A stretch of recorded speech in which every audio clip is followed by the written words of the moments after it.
Direct News TV. April 21, 2024.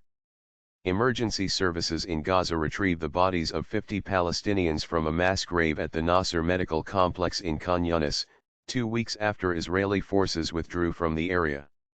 A pregnant woman and 6 children are among 16 Palestinians killed in a wave of Israeli attacks on southern Rafah.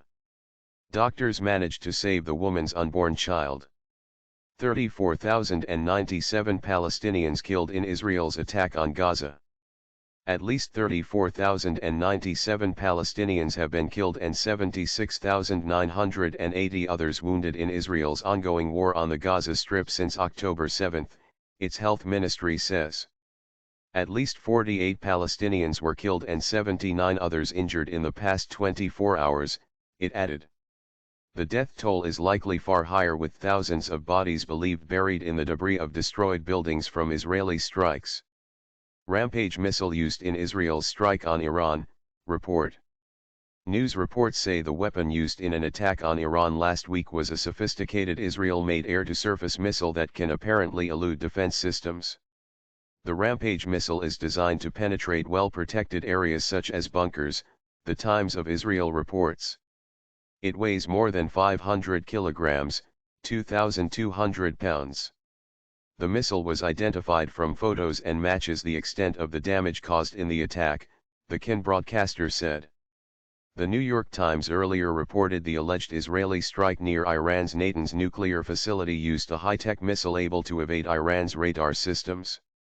The strike, 2 Western officials said, was calculated to deliver a message to Iran that Israel could bypass Iran's defense systems undetected and paralyze them, it said.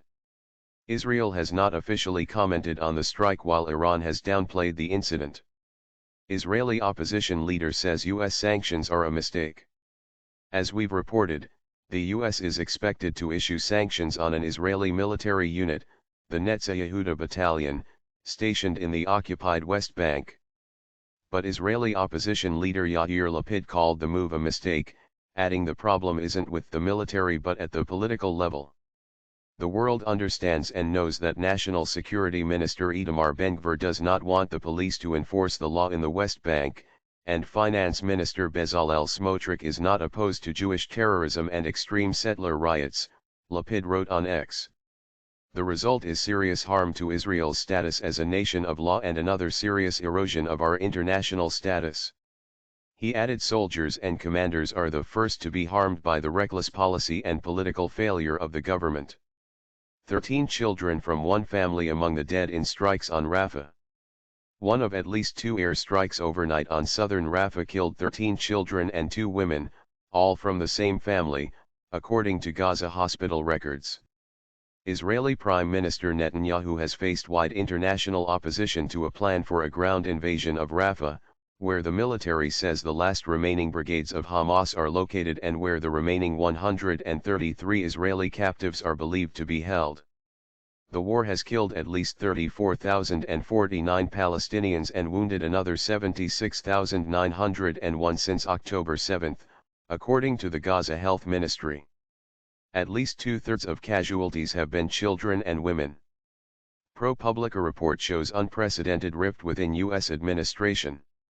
A news report detailing how the U.S. administration ignored warnings over alleged abuses against Palestinians by an Israeli military unit highlights an extraordinary fissure within the U.S. government.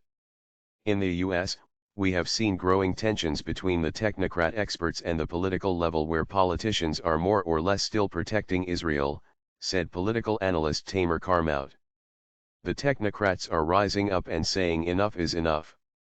This is unprecedented inside the U.S. administration, said the assistant professor in public policy at the Doha Institute for Graduate Studies. Similar rifts are also taking place in the UN, where legal experts have argued genocide is taking place in Gaza, while state representatives take a softer stance against Israel, he said. Last week, ProPublica, a non-profit organization focusing on investigative journalism, reported current and former State Department staff told Secretary of State Antony Blinken in December of credible evidence of human rights abuses by the Netzah Yehuda Israeli military unit. Yet, the document has been in his briefcase ever since, it said. My name is Kingsley. Please like, share, subscribe and hit that notification bell so you can be the first to be notified whenever we post. You won't regret it.